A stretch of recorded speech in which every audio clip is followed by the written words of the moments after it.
Namaku Minji, seorang solo traveler asal Korea. Aku pikir aku sudah siap menghadapi hutan, kabut, dan jalur terjal. Tapi aku sama sekali tak siap untuk tersesat di antara batas dunia nyata dan yang tak kasat mata. Kabut tipis menyelimuti lereng gunung saat embun pagi masih menetes dari pucuk-pucuk daun. Langit belum sepenuhnya biru, namun sinar matahari mulai menembus celah pepohonan, menari di antara bayangan dan cahaya. Suasana itu terekam jelas dalam footage pembuka vlog Minji, seorang wanita Korea berusia awal 30-an, berwajah ceria namun bersahaja. Rambutnya diikat sederhana, dan di tangannya tergenggam kamera kecil yang telah menjadi saksi banyak perjalanannya. Aku hanya ingin mendaki dan menikmati keindahan alam Indonesia, tapi aku tak pernah menyangka perjalanan ini akan membawaku ke dunia yang tak bisa dijelaskan logika. Begitulah narasi pembuka dari videonya. Kalimat yang belakangan akan membuat banyak orang terdiam, bahkan merinding. Minji bukanlah pendaki profesional. Namun semangatnya terhadap petualangan dan kecintaan pada alam telah membawanya ke berbagai belahan dunia. Kali ini, langkah kakinya tertuju ke Indonesia, lebih tepatnya ke sebuah gunung yang dikenal tak hanya karena keindahannya, tetapi juga kisah-kisah mistis yang menyelimutinya.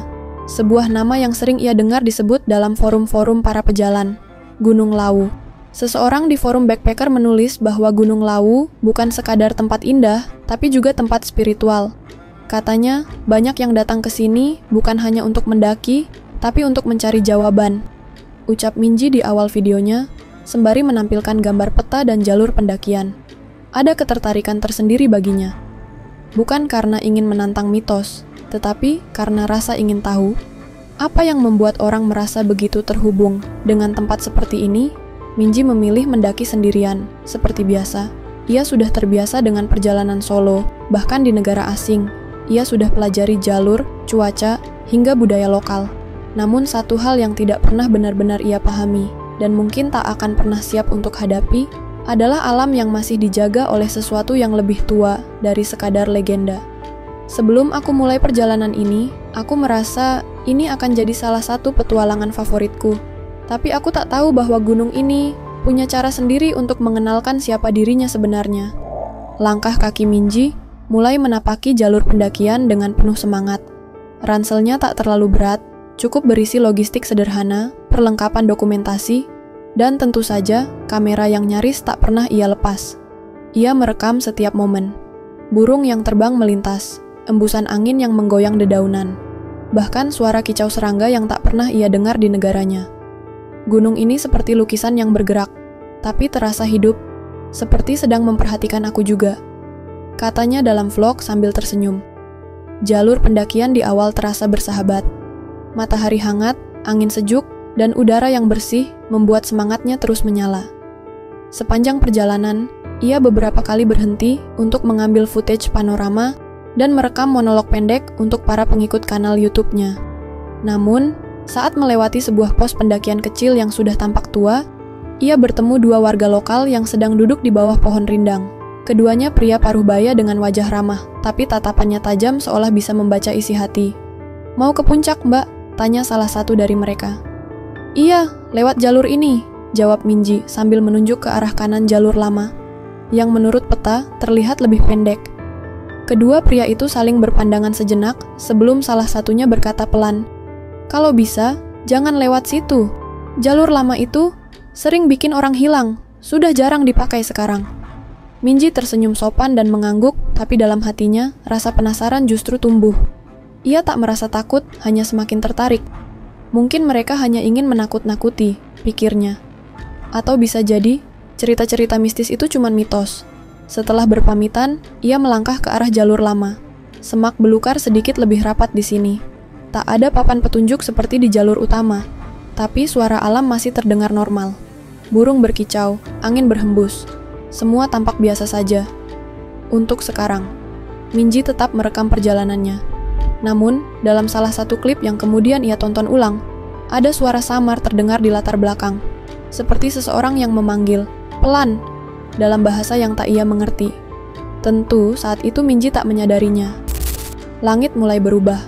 Awan menggumpal pelan, seolah sedang berkumpul untuk menutupi mentari yang tadi begitu hangat menyapa Minji. Kabut tipis turun tanpa suara, perlahan menelan jalur setapak yang ia lewati. Suara burung yang tadi ramai mengisi udara kini lenyap, digantikan kesunyian yang aneh. Bukan sepi biasa, melainkan sepi yang terasa menekan, seperti ada mata-mata yang memperhatikan dari balik semak dan pepohonan. Minji berhenti sejenak. Nafasnya teratur, tapi ia mulai merasakan hal yang tak biasa. Kompas digital di jam tangannya berputar tak tentu arah. GPS kehilangan sinyal sejak beberapa menit lalu. Ia memandang sekeliling, semuanya tampak serupa. Jalur yang barusan ia lewati seperti menghilang di telan kabut. Semuanya baik-baik saja, gumamnya, berusaha meyakinkan diri. Namun langkahnya mulai terasa berat, bukan karena medan, melainkan karena rasa was-was yang perlahan merayap dalam pikirannya. Tiba-tiba, ia mendengar sesuatu. Sebuah bisikan halus, nyaris tak terdengar, seperti suara seseorang yang memanggil, namun menggunakan bahasa yang tak ia kenal. Bukan Korea, bukan pula bahasa Indonesia atau Jawa yang pernah ia dengar. Seperti mantra kuno yang merayap masuk ke telinganya. Ia menoleh cepat, tak ada siapa-siapa. Langkahnya kembali berlanjut, tapi alam mulai berubah. Pohon-pohon menjulang tinggi dengan bentuk aneh. Ada yang berbatang bengkok seperti melilit dirinya sendiri. Dan ada pula yang akarnya seperti mencengkeram tanah, seolah hidup dan sadar. Beberapa daun tampak sangat besar, dengan warna hijau tua yang hampir kehitaman. Dan saat itu, di antara kabut yang semakin tebal, ia melihatnya. Sebuah sosok tinggi berdiri diam, di antara dua pohon. Wujudnya samar, seperti bayangan. Minji menahan napas.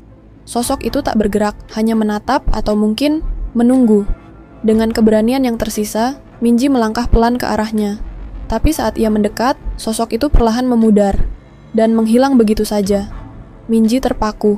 Detak jantungnya berdetak lebih kencang. Tangannya menggenggam kamera erat-erat, tapi entah kenapa, ia merasa tak berani mengangkatnya. Saat itu, rasa dingin mulai menjalar dari kakinya, seperti udara beku menyentuh kulit meskipun tak ada angin.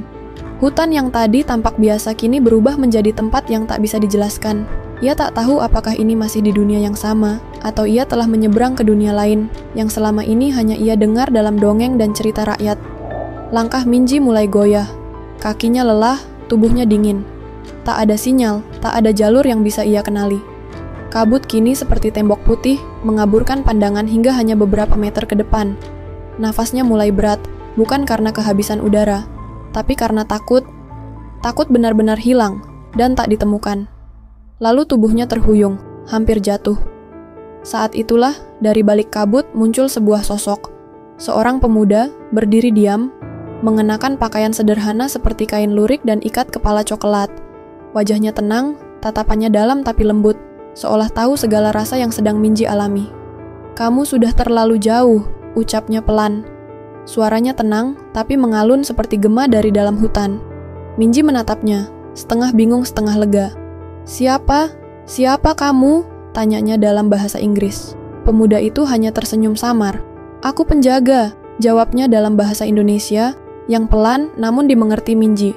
Anehnya, seperti pikiran Minji bisa memahami tanpa benar-benar mengerti setiap kata. Tanpa banyak bicara, pemuda itu mengulurkan tangan. Minji ragu, tapi saat jemarinya bersentuhan dengan tangan si pemuda, rasa hangat merambat cepat ke seluruh tubuhnya, menggantikan dingin yang tadi membekukan. Ia mengikuti langkah pemuda itu. Tenang, mantap, seolah tahu setiap inci jalur yang mereka lewati. Sepanjang perjalanan, mereka nyaris tak bicara. Tapi alam seolah ikut berubah. Kabut perlahan menipis. Pohon-pohon yang tadinya menyeramkan kini terasa lebih bersahabat. Tak ada suara binatang, tapi suasananya damai. Minji merasa seperti berjalan di antara dua dunia, alam nyata dan sesuatu yang jauh lebih tua dan sakral. Setelah beberapa saat, Minji memberanikan diri bertanya, "Apakah aku masuk ke dunia lain?" Pemuda itu berhenti sejenak, menatap ke arah hutan yang kini mulai diterangi cahaya. Kadang, gunung membuka diri pada mereka yang mencari lebih dari sekadar puncak, tapi tak semua bisa masuk dan tak semua bisa keluar. Minji terdiam. Kata-kata itu mengandung makna yang dalam. Ia ingin bertanya lebih banyak, tapi pemuda itu justru memberinya selembar kain kecil berwarna gelap dengan simbol aneh di tengahnya, serta sehelai daun kering berwarna emas pucat. "Pegang ini, jangan dilepas. Ini akan menjagamu." Minji mengangguk, memeluk benda-benda itu dengan rasa terima kasih yang tak bisa ia ungkapkan. Dalam keheningan itu, ia tahu pemuda ini bukan orang biasa. Ada sesuatu dalam tatapannya, seperti mata seseorang yang telah melihat ribuan tahun berlalu. Langkah-langkah mereka terus menyusuri jalur yang perlahan terasa lebih akrab, seperti sudah pernah dilalui. Hutan yang tadi menyerupai labirin penuh kabut kini perlahan terbuka, menampilkan jalanan tanah yang lebih terang, dan suara alam yang mulai kembali, kicau burung, desiran angin, dan denting dedaunan yang bersentuhan. Minji masih menggenggam kain kecil dan daun kering pemberian si pemuda. Ia melirik ke samping, ingin berbicara, namun langkah si pemuda tak lagi terdengar. Ia menoleh dan tertegun. Pemuda itu menghilang. Bukan menghilang perlahan seperti kabut, tapi benar-benar tiada. Seolah hanya bayangan yang dititipkan alam. Minji berdiri terpaku. Rasa dingin kembali menyentuh kulitnya, tapi kini tak disertai ketakutan. Hanya keheningan yang lembut, seperti perpisahan yang telah ditentukan.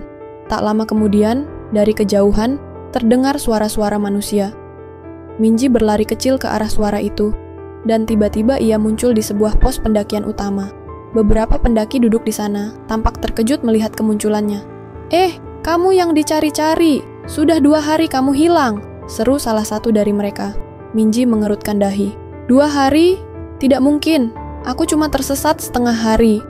Katanya pelan, lebih kepada dirinya sendiri.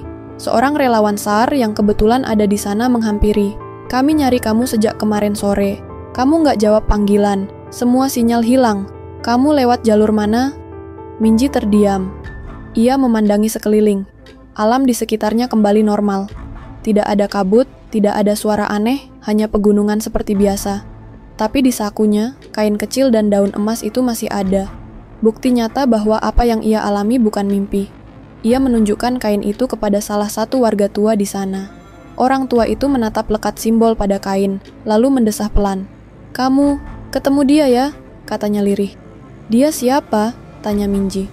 Orang tua itu tak langsung menjawab, hanya berkata, "Kalau kamu bisa kembali, berarti kamu diizinkan keluar. Banyak yang tersesat, tapi tak semua kembali. Kamu diberi tanda, berarti kamu dijaga." Minji tercekat. Banyak pertanyaan berputar di kepalanya, tapi tak satu pun yang keluar lewat mulutnya. Saat itu ia sadar, ia bukan hanya sekadar pendaki. Ia telah menapaki batas tipis antara dunia nyata dan yang tak kasat mata, dan ia kembali dengan pesan yang harus ia bagikan. Kamera merekam wajah Minji yang tampak berbeda dari biasanya. Tak lagi hanya senyum ceria ala traveler, tapi kini ada kedalaman di matanya. Latar belakangnya adalah kabut tipis yang menggantung di punggung gunung. Seolah sisa-sisa dunia gaib masih mengintip dari balik semak dan pepohonan. Suara narasinya terdengar lembut, namun penuh rasa. "Aku datang ke Indonesia hanya untuk mendaki gunung, untuk melihat keindahan alam dari puncaknya. Tapi yang aku temukan bukan hanya keindahan fisik. Aku masuk ke dunia yang tak bisa dijelaskan dengan kata-kata. Dunia yang hanya bisa dirasakan, dipahami lewat hati, bukan logika." Ia mengangkat kain kecil pemberian si pemuda dan memperlihatkan daun emas yang masih utuh, seolah tak terpengaruh waktu. Kamera fokus pada simbol di kain, sebuah ukiran halus mirip aksara kuno Jawa, bercampur pola alam, seperti angin dan akar pohon. Sampai sekarang, aku tidak tahu siapa sebenarnya pemuda itu. Tapi aku tahu, dia bukan manusia biasa. Dia bukan sekadar penunjuk jalan. Ia adalah penjaga sesuatu yang lebih tua dari peradaban manusia. Minji menunduk sejenak, seperti memikirkan kembali langkah-langkahnya saat tersesat. Suaranya kembali terdengar. "Setelah semua yang terjadi, aku belajar satu hal penting, bahwa gunung bukan hanya tumpukan tanah dan batu. Gunung adalah rumah, bukan hanya bagi manusia, tapi bagi entitas-entitas lain yang hidup sejajar dengan kita. Mereka tidak ingin diganggu, tapi mereka akan melindungi jika kita datang dengan niat baik." Ia menatap kamera, kali ini dengan senyum kecil penuh makna.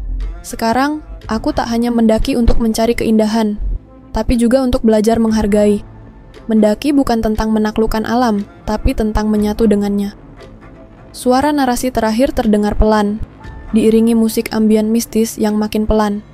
"Kalau suatu hari kamu mendaki dan merasa waktu berjalan lambat, atau kamu bertemu seseorang yang tak bisa kamu jelaskan, jangan langsung takut. Mungkin kamu sedang diuji. Mungkin kamu sedang diberi kesempatan melihat sesuatu yang hanya bisa dipahami dengan hati yang bersih." Layar perlahan memudar. Kain kecil dengan simbol aneh itu masih terlipat rapi di tangan Minji, sementara suara angin gunung menjadi penutup sempurna kisahnya. Dalam petualangan hidup, kita tak hanya bertemu pemandangan, tapi juga pelajaran. Hormatilah alam, dengarkan bisiknya, dan jangan pernah meremehkan hal-hal yang tak bisa kau lihat. Karena kadang, yang tak tampak, justru yang paling nyata. Perjalanan ini bukan sekadar pendakian. Ia mengajarkanku tentang kerendahan hati di hadapan alam, tentang batas-batas yang tak kasat mata, dan tentang pentingnya menghargai budaya serta kearifan lokal. Di dunia yang semakin sibuk dengan logika dan kecepatan, kadang kita lupa bahwa ada hal-hal yang hanya bisa dipahami dengan hati. Jadi, jika kau suatu hari berada di tengah alam liar, jangan hanya melihat dengan mata. Dengarkan dengan jiwa. Hargai setiap bisikan angin, setiap larangan warga, setiap jejak langkah. Karena bisa jadi, bukan kamu yang memilih gunung itu, tapi gununglah yang memilihmu, untuk diuji, dipulihkan, atau mungkin diingatkan